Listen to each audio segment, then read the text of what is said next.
पहले हमारे चारों तरफ से खोद के पोकलेन अंदर लाके कह रहे पहले इस घर को तोड़ो फिर इस घर को देखेंगे।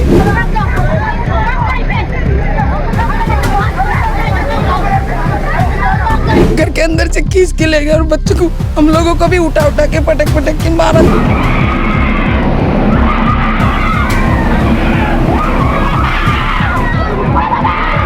इन महिलाओं के बच्चों की आंखों में आंसू हैं। इन आंसुओं का सम्मान करने वाला कोई नहीं है।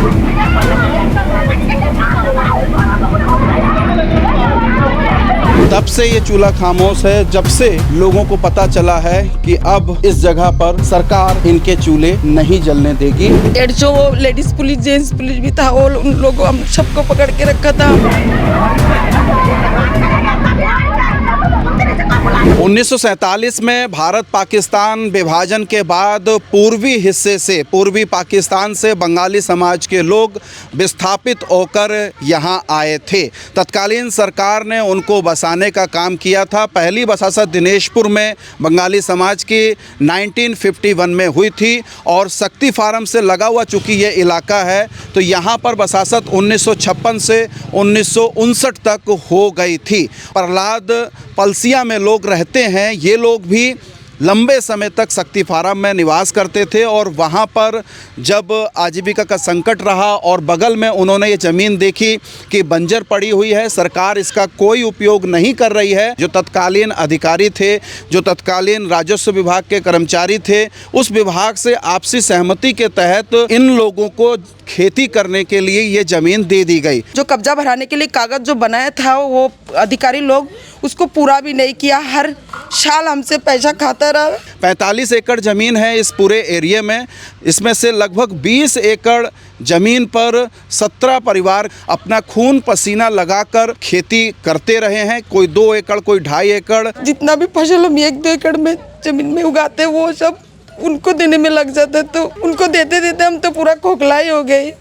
सब लोग ये सोचते हैं कि सरकारी ज़मीन करके इनके पास बहुत कुछ है, लेकिन हम तो सरकार को ही देने लग गए पूरा। जब से लोग यहाँ पर काबिज हैं, उस बंजर जंगल हुआ करता था, पत्थर हुआ करते थे, जंगली जानवर आते थे और अपनी मेहनत के बाद इसको उपजाऊ बनाया। और जब ये उपजाऊ ज़मीन बन गई 45 साल में, उसके बाद सरकार की निगाह पड़ती है और सरकार अब यहाँ पर एक्वा पार्क बनाने जा रही है इन सारे गरीबों को खदेड़ कर। पहले हमारे चारों तरफ से खोद के पोकलेन अंदर लाके कह रहे पहले इस घर को तोड़ो फिर इस घर को देखेंगे।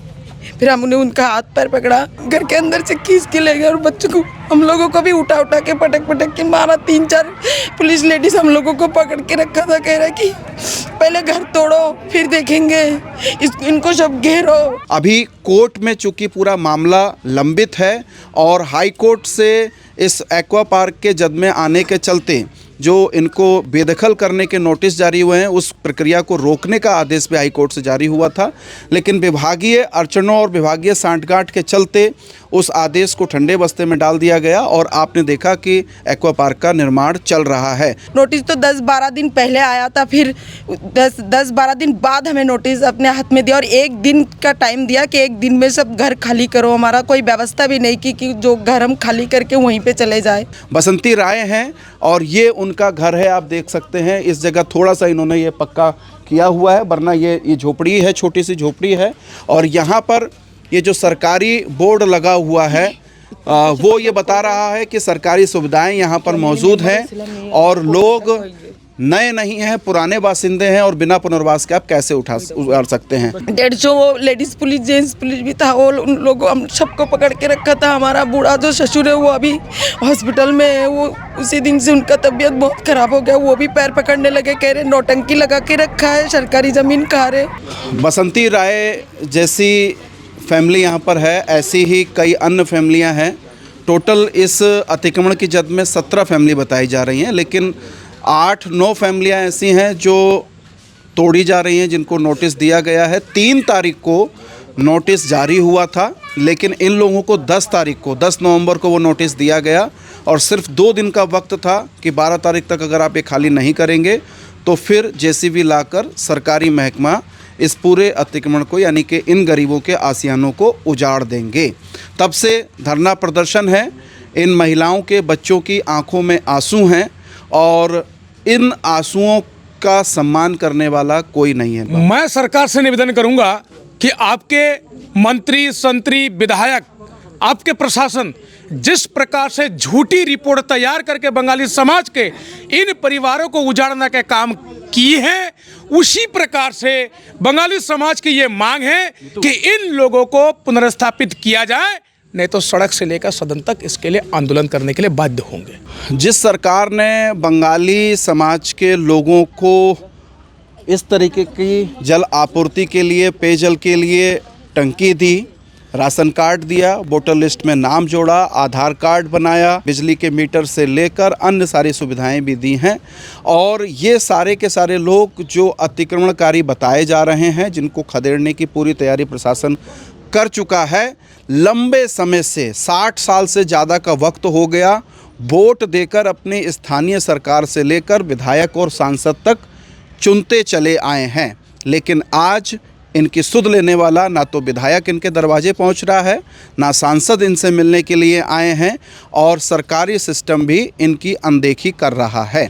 बड़ा सवाल यही है कि आखिर ये लोग जाएंगे कहाँ। सरकार से ये दरख्वास्त करते हैं कि हमें कहीं बसाया जाए, हमें ना उजाड़े, हम यही सरकार से दरख्वास्त करते हैं। सरकार सुनने को राजी नहीं है, देने को राजी नहीं है। बंगाली परिवार जहाँ भी निवास करते हैं वहाँ पर मैंने ये देखा है, गांव में उनके घरों में इस तरीके से देसी मुर्गे पाले जाते हैं, और इस गांव में भी बड़ी तादाद में, चूँकि आजीविका का कोई बहुत बड़ा साधन होता नहीं है, खेती यहाँ पर ये लोग करते थे, इसके अलावा पशुपालन करना इनकी आजीविका का मुख्य साधन है। बकरियाँ ये लोग पालते हैं, इसके अलावा इस तरीके से मुर्गे, देसी मुर्गे वगैरह, जिनकी मार्केट में अच्छी खासी डिमांड रहती है, अच्छा खासा पैसा मिल जाता है, तो ये देसी मुर्गे इस तरीके से पालकर अपनी आजीविका चलाते हैं। 2024 में ये पार्क आना चाह रहा था, तो हम लोग इतना विरोध किया, मत दो पार्क में, हम लोग कहाँ जाएंगे, तो लेकिन ये बहुगुणा माना नहीं। यहाँ जो ये प्राल पड़ा हुआ है, ये प्राल इस बात का संकेत है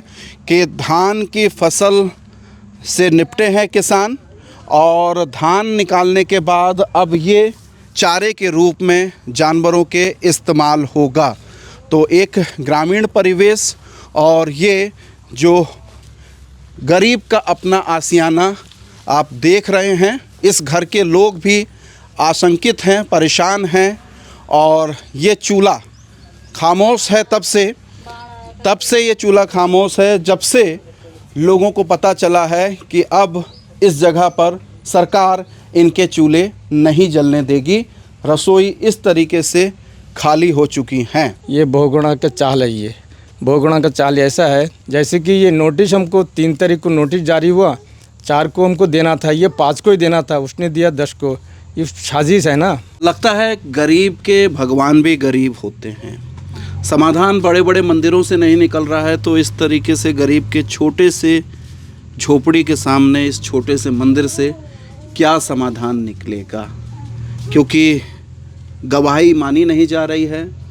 रहने का आधार जो इतना पुराना है, क्योंकि जब से लोग यहाँ पर हैं 45-50 साल से, तब से इस तरीके से भगवान भी हैं इनके साथ। छोटे से मंदिर, छोटे से स्वरूप में सही, लेकिन हैं ज़रूर। पर आज जब बेदखली की तलवार इन घरों पर लटकी हुई है, तो निश्चित तौर पर इस जगह से सिर्फ ये झोपड़ियाँ ही नहीं टूटेंगी, बल्कि इस तरीके से भगवान भी उजाड़ दिए जाएंगे।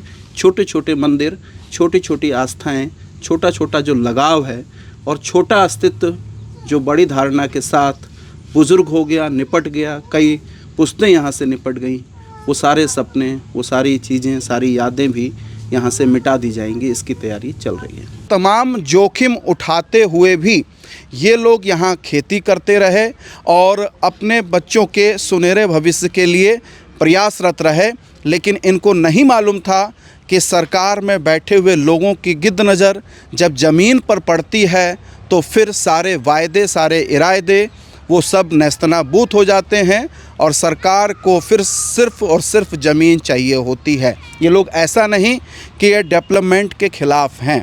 डेवलपमेंट होगा तो सरकार को जगह भी चाहिए होगी, लेकिन जिस सरकार की जिम्मेदारी विकास करना है, उसी सरकार की जिम्मेदारी इन लोगों का पुनर्वास करना भी है। किसी को उजाड़ कर विकास करने की परिभाषा ये पुरानी हो चुकी है। सरकार को अपने रंग ढंग अब बदल लेने चाहिए।